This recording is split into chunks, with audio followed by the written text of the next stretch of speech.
और बड़ी खबर प्रयागराज से है। डेंगू के बढ़ते मामलों का हाईकोर्ट ने संज्ञान ले लिया है। डेंगू नियंत्रण के नाकाफी इंतजामों पर नाराजगी जताई है।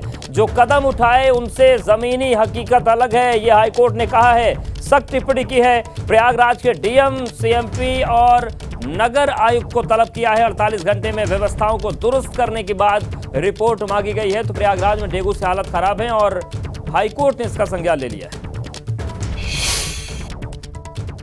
जहाँ तक अगर हम बात करेंगे इलाहाबाद एज सच की, तो एक प्रकार से कोविड की तरह एक पेंडेमिक हो चुका है। और मुझे बड़ा दुख हो रहा है कि सरकार को ब्लीचिंग की जो कराना चाहिए था, फॉगिंग कराना चाहिए था, प्लेटलेट का इंतजाम करना चाहिए था। लोग इससे डेथ हो रही है। इससे मैं चाहूँगा कि सरकार इसको कॉग्निजेंस ले और इस स्थिति को सुधारने का प्रयास करे। माननीय चीफ जस्टिस महोदय की अदालत में आज बहस हुई और वो सरकार के पक्ष से संतुष्ट नहीं रहे। अतः उन्होंने फ्राइडे को 10 बजे इस पर यहाँ के डीएम को, यहाँ के सीएमओ को और कमिश्नर नगर निगम को बुलाया है और उस पर परसों इस पर निर्णय लिया जाएगा फ्राइडे। तो डेंगू के डंक से प्रदेश का सियासी पारा हाई है। एक और सपा कार्यकर्ता सरकार के खिलाफ मोर्चा खोले हुए हैं। उनका आरोप है कि प्रशासन डेंगू के रोकथाम में फेल हो गई है। वहीं सरकार ने विपक्ष के आरोपों को बेबुनियाद बताया। एक और जहां प्रदेश में मौसमी बीमारियों की चपेट में कई लोग आ रहे हैं, हॉस्पिटल में मरीजों की तादाद बढ़ रही है। खासकर डेंगू ने एक बार फिर लोगों को डरा दिया है। वहीं दूसरी ओर विपक्ष सरकार के खिलाफ आक्रामक रुख अख्तियार किए हुए है। सपा कार्यकर्ताओं ने नगर निगम दफ्तर पर प्रदर्शन किया और अफसरों का घेराव किया और जमकर नारेबाजी की। इलाहाबाद में कोई भी हॉस्पिटल ऐसा नहीं है जिसके बेड न फुल हो। कहीं भी कोई कमरे नहीं खाली हैं, कहीं कोई बेड नहीं खाली है। सरकारी अस्पताल से लेकर के प्राइवेट हॉस्पिटल तक डेंगू ने इस तरीके से महामारी है जहां लगातार आंकड़े छुपाए जा रहे हैं। वहीं प्रदेश सरकार भी प्रयागराज समेत 5 जिलों में बढ़ते डेंगू के केस पर जांच की बात कह रही है। विभाग भी सक्रिय है।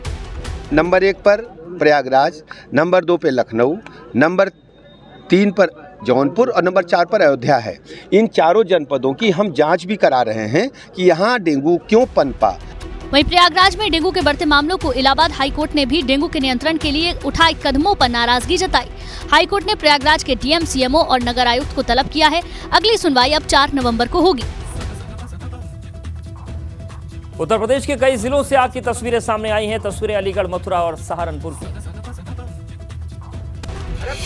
अलीगढ़ में उस वक्त हड़कंप मच गया जब एक कॉस्मेटिक की दुकान में भीषण आग लग गई। आग की लपटें इतनी जोर थी कि इलाके में हड़कंप मच गया और अल्फानों ने फायर ब्रिगेड की गाड़ियों ने आग पर काबू पाया। आग लगने से लाखों का सामान जलकर राख हो गया।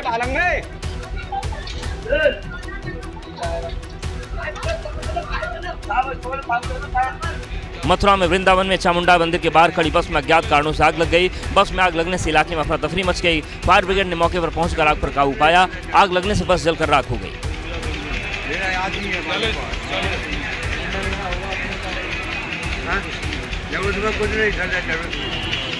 सहारनपुर में स्टार पेपर मिल में भयंकर आग लग गई। आग मिल के फिनिशिंग हाउस एरिया में आग लगी।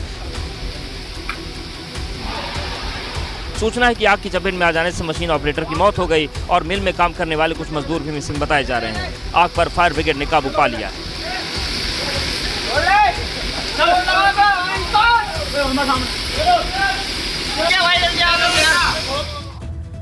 और अब बात बरेली की, जहां शिक्षा का भविष्य अंधकार में दिखाई दे रहा है। जिले में करीब 700 स्कूल के हाल बेहाल है। इन स्कूलों के पास बच्चों के बैठने के लिए फर्नीचर तक नहीं है। बच्चे जमीन पर बैठकर पढ़ने को मजबूर हैं।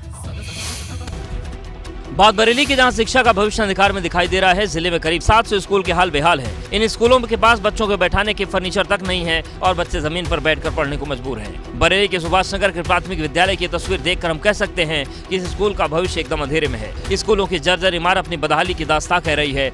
ऊपर से स्कूल की इमारतें भी काफी जर्जर हैं, जिसमें हमेशा जान का खतरा बना रहता है। बरसात के दिनों में स्कूल का हाल और भी बुरा हो जाता है।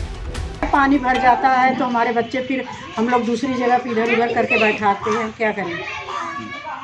अधिकारी वगैरह कभी आते हैं? आते हैं अधिकारी लोग आते हैं, देखते हैं। वे भी कहते हैं अपनी समस्याओं को आप लोग किसी तरह हल करो। ड्यूटी तो हमारी है ही। एबीपी गंगा ने तमाम गांव में जाकर रियलिटी चेक किया, जहां ज्यादातर खेत में तालाब नहीं बनाए गए। वहीं उच्च अधिकारी इससे अनजान है। मामला संज्ञान में आने के बाद जांच कर कार्रवाई का भरोसा दिया गया है।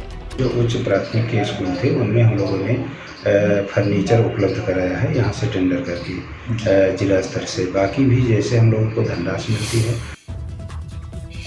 पराली का मुद्दा पंजाब सरकार की गले की हड्डी बना हुआ है। संगरूर और फिरोजाबाद समेत कई जिलों में किसान पराली जला रहे हैं और प्रदूषण का खतरा बनता जा रहा है। पराली को लेकर किसानों का कहना है कि उनके पास अतिरिक्त पैसे नहीं हैं, जिसके कारण पराली को आग लगाना उनकी मजबूरी हो जाती है। सरकार को चाहिए या तो किसानों को किराए पर मशीनरी उपलब्ध कराए या फिर मशीनरी मुफ्त मुहैया कराई जाए या पराली खुद खेत से उठाई जाए। वहीं पराली को लेकर पंजाब सरकार लगातार एक्शन में है। कृषि विभाग के 4 बड़े अधिकारी सस्पेंड कर दिए गए हैं। दूसरी ओर पंजाब के सीएम भगवंत मान ने इस मुद्दे को लेकर बीजेपी को घेरा। उन्होंने कहा कि केंद्र की बीजेपी सरकार पराली को लेकर पंजाब के किसान पर हमेशा आरोप लगाती है।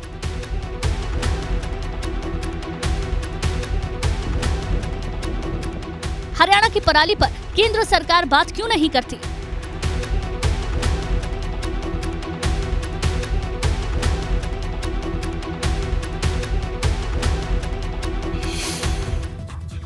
उत्तर प्रदेश की आबोहवा लगातार बिगड़ रही है। उत्तर प्रदेश के कुछ शहरों में सांस लेना भी मुश्किल हो रहा है। बुधवार को भी प्रदूषण का स्तर बेहद खतरनाक स्थिति में रहा।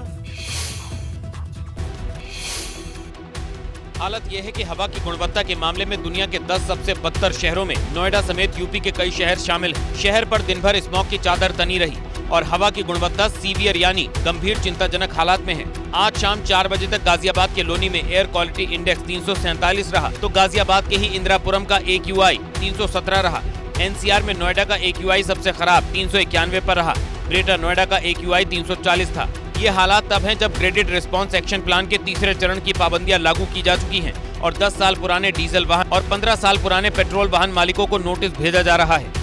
10 से 15 साल पुरानी जो गाड़ियां हैं पेट्रोल और डीजल की, उनको सीज किया जाना और उनको बाध्य किया जाना कि वो NOC लेकर के NCR क्षेत्र से बाहर चली जाएं। जो गाड़ियां एक्सपायर हो चुकी हैं, उनकी डेट एक्सपायर हो चुकी है, उन गाड़ियों को सभी को लाकर यानी कि अब उसे स्क्रैप में लाया जाएगा। अगर वो गाड़ियां गाजियाबाद में छोड़ रही हैं।